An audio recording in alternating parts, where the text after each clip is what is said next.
오스왈드 챔버스의 주님은 나의 최고봉 1월 15일 묵상을 시작하도록 하겠습니다. 오늘의 제목은 내가 죽는다는 것은 입니다.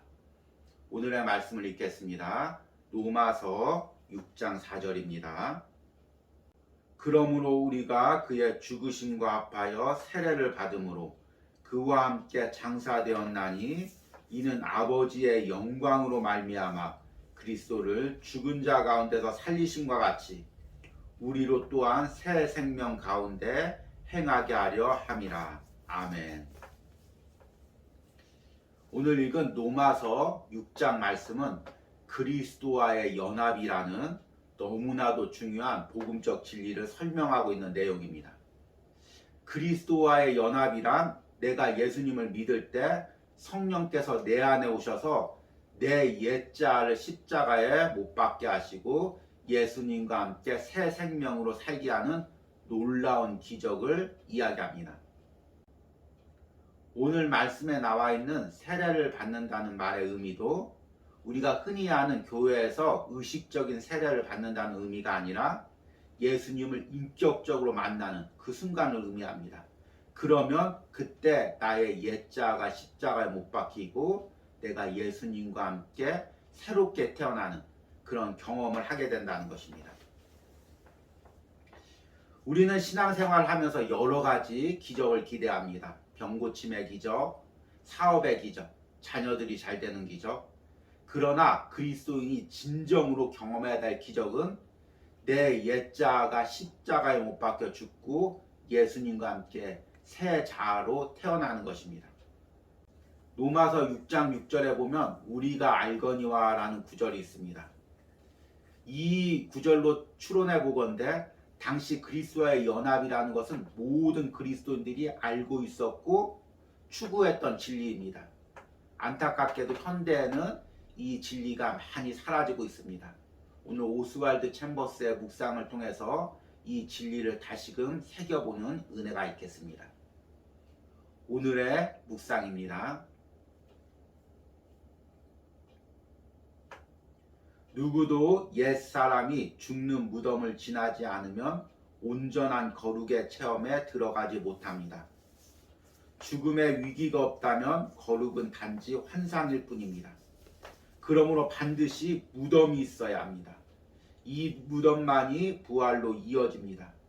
그것은 주 예수 그리스도의 생명으로 나아가는 부활입니다.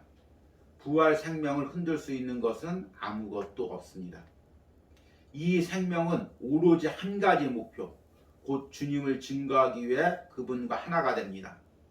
진실로 죽음의 마지막 날들을 보낸 적이 있습니까? 감상이 아니라 진정으로 마지막 죽음을 체험했습니까? 당신은 자신의 장례식에 참여하거나 흥분 가운데 죽을 수 없습니다. 죽음이란 당신의 존재가 멈추는 것을 의미합니다. 열심과 간절함으로 그리스도인이 되려는 자세를 멈추어야 한다는 하나님의 음성에 동의하십니까? 우리는 묘지를 스쳐 지나가지만 죽음으로 가는 것만은 언제나 거부합니다. 죽는 것은 노력한다고 되는 것이 아닙니다. 오직 주의 죽으심과 합하여 세례를 받음으로 죽는 것입니다. 당신에게는 당신의 무덤이 있습니까?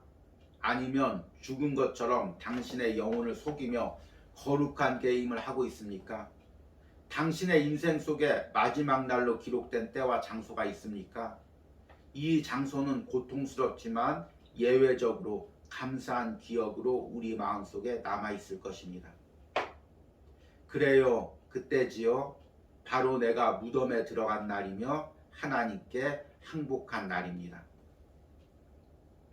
하나님의 뜻은 이것이니 너희의 거룩함이라. 하나님의 뜻이 무엇인지 깨달았을 때 당신은 자연스럽게 거룩에 입문하게 됩니다.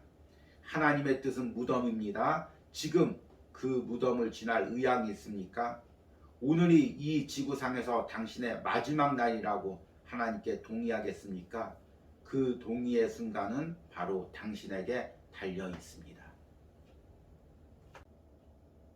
처음 주님은 나의 최고봉을 묵상했을 때 이야기했듯이 이 책은 오스왈드 챔버스가 직접 쓴 책은 아니고 오스왈드 챔버스의 죽은 후에 그의 아내 비디 챔버스가 남편의 설교와 강의를 편집해서 지은 책입니다.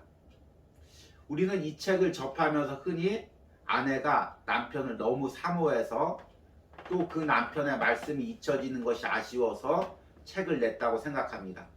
저도 그런 생각을 했었습니다. 그러나 그것은 큰 오해입니다. 어쩌면 비디 챔버스의 헌신을 폄하하는 생각일 수도 있습니다. 비디 챔버스는 남편의 메시지에 확신이 있었습니다. 그녀는 결국 모든 그리스도인들이 십자가에서 죽고 예수와 부활하는 그 영적 메시지로 돌아올 것을 확신했습니다.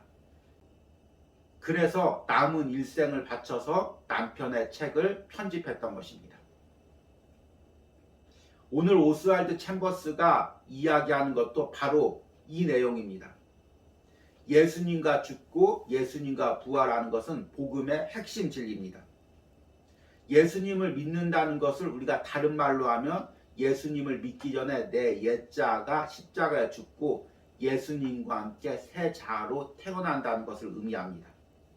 그리고 이것은 이론적이거나 교리적인 내용이 아니라 우리 삶에 실제적으로 일어나는 일들입니다. 이 부분을 오스왈드 챔버스는 이렇게 이야기합니다. 그 누구도 옛사람이 죽는 무덤을 지나지 않으면 온전한 거룩의 체험에 들어가지 못합니다. 죽음의 위기가 없다면 거룩은 단지 환상일 뿐입니다. 그러므로 반드시 무덤이 있어야 합니다. 여기서 챔버스가 이야기하는 무덤이란 내가 예수님을 만남으로 내 옛자가 십자가에 죽는 장소와 시간을 의미합니다. 이 부분을 쉽게 이야기하려면 성경에서 바울이 다메섹 도상에서 예수님을 만났던 그 장면을 떠올리면 됩니다. 바울은 다메섹 도상에서 예수님을 만남으로 이전에 사울이 죽고 바울로 새롭게 태어나는 경험을 했습니다. 우리 역시 이런 경험들이 있어야 됩니다. 안타까운 것은 현대 그리스도인들이 이 경험들을 외면하고 있다는 것입니다. 현대인들은 자신의 자아가 죽는다는 것을 싫어합니다. 다 자신의 방법과 성향으로 신앙생활을 하기를 원합니다. 그리고 이런 것을 깨트리라는 말을 싫어합니다. 그래서 우리는 이것들을 흉내만 냅니다. 챔버스는 이 부분을 이렇게 이야기합니다. 당신에게는 당신의 무덤이 있습니까? 아니면 죽은 것처럼 당신의 영혼을 속이며 거룩한 게임을 하고 있습니까? 우리가 그리스도와 죽는 것은 예수님을 인격적으로 만나 내가 십자가에 못 박히는 영적인 사건입니다. 우리는 이 체험이 있어야 됩니다. 그러나 이렇게 한 번 죽는다고 끝나는 것이 아닙니다. 그 후에도 내 안에는 옛자가 스물스물 올라와서 나를 다시금 옛 상태로 돌이키려고 합니다. 그래서 우리는 날마다 나를 십자가에 못 박으며 나아가야 되는 것입니다. 오늘도 이 은혜를 사모하시기 바랍니다. 오늘의 적용 질문입니다. 내가 예수님을 믿는다고 말하면서도 아직도 내 안에 살아있는 옛자는 무엇입니까? 이것이 온전히 십자가에 못 박혀 죽고 예수님의 생명으로 살아나는 기적을 꿈꾸고 기도하시기 바랍니다. 우리 기도하시겠습니다. 주님, 내가 오늘도 나의 죄된 자아를 가지고 십자가 앞에 나아갑니다. 아직도 살아서 나를 주장하려는 내 생각과 고집, 교만을 십자가 앞에 가지고 나갑니다. 오늘도 나는 나를 십자가에 못 박습니다. 내가 예수님과 함께 죽게 하여 주시옵소서. 그리고 내가 예수님과 함께 살게 하여 주시옵소서. 오늘도 이 기적을 맛보기를 원합니다. 예수님의 이름으로 기도했습니다.